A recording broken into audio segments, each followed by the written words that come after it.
ನಮಸ್ಕಾರ ಎಲ್ಲರಿಗೂ. Crime stories Kannada ಚಾನೆಲ್ಗೆ ಸ್ವಾಗತ. ನಿಮಗೆ ತಿಳಿದಿರುವ ಹಾಗೆ ಈ ಕೇಸ್ ದೇಶವನ್ನು ಕತ್ತಲೆಯಲ್ಲಿ ಮುಳುಗಿಸಿತ್ತು 2024ರ ಸ್ವತಂತ್ರ ದಿನಾಚರಣೆಯಂದು. ಇದರ ಹಿಂದೆ ಒಂದು ಭಯಾನಕ ರೇಪ್ ಮತ್ತು ಕೊಲೆಯಾಗಿತ್ತು. ಅದು ಆಶ್ಚರ್ಯ ಪಡೆಯುವ ವಿಷಯ ಏನಂದ್ರೆ ಅದು ಆದದ್ದು ಹೆಣ್ಣನ್ನು ಪೂಜಿಸುವ ರಾಜ್ಯದಲ್ಲಿ ಒಂದಾದ ವೆಸ್ಟ್ ಬೆಂಗಾಲ್ನಲ್ಲಿ. ಅದು ಕೂಡ ಕೆಲಸ ಮಾಡುವ ಜಾಗದಲ್ಲಿ, ಅಂದ್ರೆ ಅಂತಿಂತ ಜಾಗ ಅಲ್ಲ, ಆರ್ಜೇಕರ್ ಮೆಡಿಕಲ್ ಕಾಲೇಜ್ ಹಾಸ್ಪಿಟಲ್ ನಲ್ಲಿ ಈ ಕೊಲೆ ಮತ್ತು ರೇಪ್ ಆಗಿತ್ತು. ಕೆಲವರು ದೇವಸ್ಥಾನ ಅಂತಲೇ ಹಾಸ್ಪಿಟಲ್ ಅನ್ನು ನಂಬುತ್ತಾರೆ, ಯಾಕಂದ್ರೆ ತುಂಬಾ ಜನ ಇಲ್ಲಿ ಜನ್ಮ ಮತ್ತು ಮರುಜನ್ಮವನ್ನ ಪಡೆದಿದ್ದಾರೆ.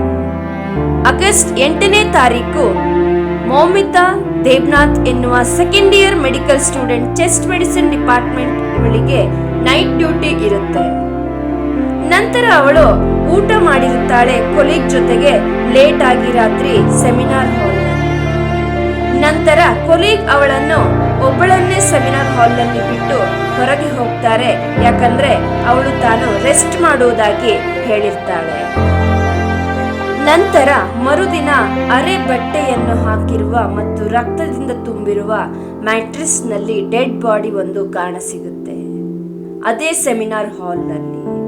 ಅದು ಅದೇ ನೈಟ್ ಡ್ಯೂಟಿ ಡಾಕ್ಟರ್ ಆಗಿರುತ್ತಾಳೆ. ಅವಳದ್ದು 36 ಗಂಟೆಯ ಡ್ಯೂಟಿ ಶಿಫ್ಟ್ ಆಗಿರುತ್ತೆ. ನಂತರ ಹಾಸ್ಪಿಟಲ್ ಅಥಾರಿಟಿ ಪೊಲೀಸ್ಗೆ ಇನ್ಫಾರ್ಮ್ ಮಾಡಿದ ಮೇಲೆ ಪೊಲೀಸ್ ಇನ್ವೆಸ್ಟಿಗೇಷನ್ ಶುರು ಮಾಡುತ್ತೆ.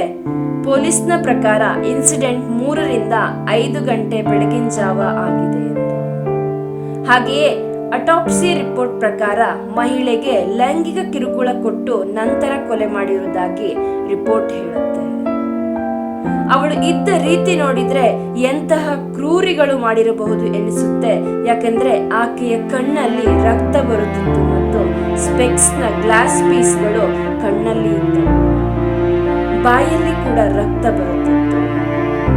ಇಂಜರಿಗಳು ಎಲ್ಲೆಲ್ಲ ಅಂದ್ರೆ ನೇಲ್ಸ್ ನಲ್ಲಿ, ಮುಖದ ಮೇಲೆ, ಸೊಂಟದಲ್ಲಿ, ಎಡಕಾಲು, ಕುತ್ತಿಗೆ, ಬಲಗೈ, ರಿಂಗ್ ಹಾಕುವ ಮೇಲೆ ಮತ್ತು ಲಿಪ್ಸ್ ನ ಮೇಲೆ. ಇನ್ನು ಭಯಾನಕ ಅಂದ್ರೆ ಅವಳ ಪ್ರೈವೇಟ್ ಪಾರ್ಟ್ ನಿಂದ ಕೂಡ ಬ್ಲೀಡಿಂಗ್ ಆಗುತ್ತಿತ್ತು. ಪೊಲೀಸ್ ಎವಿಡೆನ್ಸ್ ಎಲ್ಲವನ್ನೂ ಕಲೆಕ್ಟ್ ಮಾಡ್ತಾರೆ ಮತ್ತು ಬ್ಲೂಟೂತ್ ಸೇರಿ ಕೂಡ. ಸೆಮಿನಾರ್ ಹಾಲ್ ನಲ್ಲಿ ಕ್ಯಾಮ್ರಾ ಇರಲಿಲ್ಲ.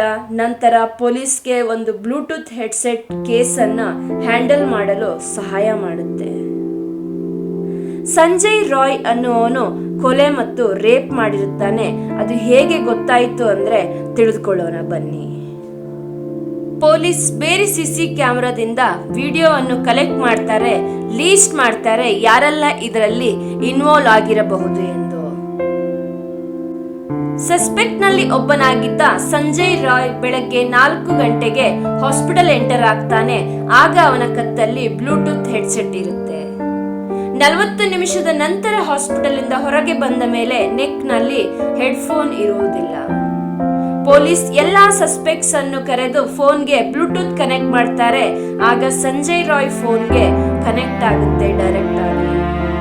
ನಂತರ ಸಿಸಿಟಿವಿ ವಿಡಿಯೋದಲ್ಲಿ ಕಾಣಬರುತ್ತೆ ರಾಯ್ ತುಂಬಾ ವಿಚಿತ್ರವಾಗಿ ಹೋಗುತ್ತಿದ್ದ ಸೆಮಿನಾರ್ ಹಾಲ್ ನ ಹತ್ತಿರ. ಸಂಜಯ್ ರಾಯ್ ಒಬ್ಬ ಸಿವಿಲ್ ವಾಲಂಟಿಯರ್. ಅವನನ್ನು ಹಾಸ್ಪಿಟಲ್ ನಲ್ಲಿ ಇದ್ದ ಲೋವರ್ ರ್ಯಾಂಕ್ ಪೊಲೀಸ್ ಆಫೀಸರ್ಸ್ಗೆ ಸಪೋರ್ಟ್ ಮತ್ತು ಸಹಾಯಕ್ಕಾಗಿ ಇಟ್ಟುಕೊಂಡಿದ್ದರು. ಅವನ ಟಿ ಶರ್ಟ್ ನಲ್ಲಿ ಕೋಲ್ಕತ್ತಾ ಪೊಲೀಸ್ ಎಂದು ಬರೆದಿತ್ತು ಮತ್ತು ಬೈಕ್ ನಲ್ಲಿ ಕೋಲ್ಕತ್ತಾ ಪೊಲೀಸ್ ನೇಮ್ ಟ್ಯಾಗ್ ಕೂಡ ಇತ್ತು. ಅವನು 4 ಸಲ ಮದುವೆ ಆಗಿದ್ದ ಮತ್ತು 3 ಹೆಂಡತಿಯರು ಇವನನ್ನ ಬಿಟ್ಟು ಹೋಗಿದ್ದರು. ಅವನು ಸರಿ ಇಲ್ಲದ ಕಾರಣ 4ನೇಯವಳು ಕ್ಯಾನ್ಸರ್ ನಿಂದ ಸತ್ತಿದ್ದಳು. ಪೊಲೀಸ್ ಹೇಳ್ತಾರೆ ಅವನಿಗೆ ಹಾಸ್ಪಿಟಲ್ ನ ತುಂಬಾ ಡಿಪಾರ್ಟ್ಮೆಂಟ್ಗಳಿಗೆ ಫ್ರೀ ಆಗಿ ಆಕ್ಸೆಸ್ ಇತ್ತು ಎಂದು. ಅವನ ಮೇಲೆ ಈಗ ಸೆಕ್ಷನ್ 103 ಮತ್ತು BNS ನ ಅಡಿಯಲ್ಲಿ ಸೆಕ್ಷನ್ 64 ನಲ್ಲಿ ಕೇಸ್ ಫೈಲ್ ಆಗಿದೆ. ಪೊಲೀಸ್ ಹೇಳ್ತಾರೆ ರಾಯ್ ಒಪ್ಪಿಕೊಂಡಿದ್ದಾನೆ ಮಾಡಿರುವ ಕ್ರೈಮ್ ಬಗ್ಗೆ. ಈ ಕ್ರೈಮ್ ನಿಂದಾಗಿ ತುಂಬಾ ಕಡೆ ಡಾಕ್ಟರ್ಗಳು ಮತ್ತು ಜನರು ರೋಡ್ ನಲ್ಲಿ ಪ್ರತಿಭಟನೆ ಮಾಡುತ್ತಿದ್ದಾರೆ, ಯಾಕಂದ್ರೆ ಹೆಣ್ಣು ಮಕ್ಕಳ ಸೇಫ್ಟಿಯ ಕುರಿತು ರಾಜ್ಯದಲ್ಲಿ ಪ್ರಶ್ನೆ ಆಗಿದೆ. ಕಾಲೇಜ್ನ ಜೂನಿಯರ್ ಡಾಕ್ಟರ್ಸ್ಗಳು ಜುಡಿಷಿಯಲ್ ಇನ್ವೆಸ್ಟಿಗೇಷನ್ ಮತ್ತು ಅಪಾಲಜಿ ಲೆಟರ್ ಹಾಸ್ಪಿಟಲ್ನಿಂದ ಆಗಬೇಕು ಮತ್ತು ಫ್ಯಾಮಿಲಿಗೆ ಕಾಂಪನ್ಸೇಷನ್ ಕೊಡಬೇಕು ಎಂದು ಬೇಡಿಕೆ ಇಟ್ಟಿದ್ದಾರೆ. ಹಾಸ್ಪಿಟಲ್ ಪ್ರಿನ್ಸಿಪಲ್ ಆಗಿದ್ದ ಡಾಕ್ಟರ್ ಸಂದೀಪ್ ಘೋಷ್ ರಿಸೈನ್ ಮಾಡಿದ್ದಾರೆ ಕೆಲಸಕ್ಕೆ 11ನೇ ಆಗಸ್ಟ್ 2024ರಂದು. ನಂತರ ಇಲ್ಲಿಗೆ ಮುಗಿಯಲಿಲ್ಲ ವಿಷಯ.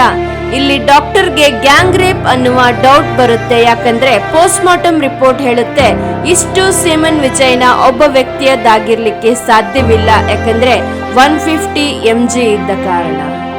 ಇಲ್ಲಿಯವರೆಗೆ 25 ಜನರನ್ನ ಅರೆಸ್ಟ್ ಮಾಡಲಾಗಿದೆ. ಯಾರಿಗೆಲ್ಲ ಈ ಹಾಸ್ಪಿಟಲ್ಗೆ ಕನೆಕ್ಷನ್ ಇದೆ ಅವರನ್ನ.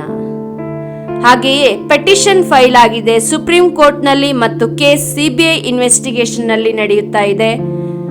ಹಾಗೆಯೇ ನೀವು ಕಾದು ನೋಡಬೇಕಾಗಿದೆ ಮುಂದೆ ಬರುವ ವಿಚಾರಗಳಿಗೆ ಮತ್ತು ತೀರ್ಪಿಗಾಗಿ. ಹಾಗೆಯೇ ಆ ಹೆಣ್ಣಿಗೆ ನ್ಯಾಯ ಸರಿಯಾಗಿ ಸಿಗಬೇಕು ಎಂದು ನೀವು ಪ್ರಾರ್ಥಿಸಬೇಕಾಗಿದೆ ಅಷ್ಟೇ. ಹಾಗೆಯೇ ಮುಂದಿನ ಕೇಸ್ ಅಪ್ಡೇಟ್ಗಳಿಗಾಗಿ ಕ್ರೈಮ್ ಸ್ಟೋರೀಸ್ ಕನ್ನಡ ಚಾನೆಲ್ ಅನ್ನು ಲೈಕ್ ಮಾಡಿ, ಕಮೆಂಟ್ ಮಾಡಿ, ಶೇರ್ ಮಾಡಿ ಮತ್ತು ಸಬ್ಸ್ಕ್ರೈಬ್ ಮಾಡಿ. ಧನ್ಯವಾದಗಳು.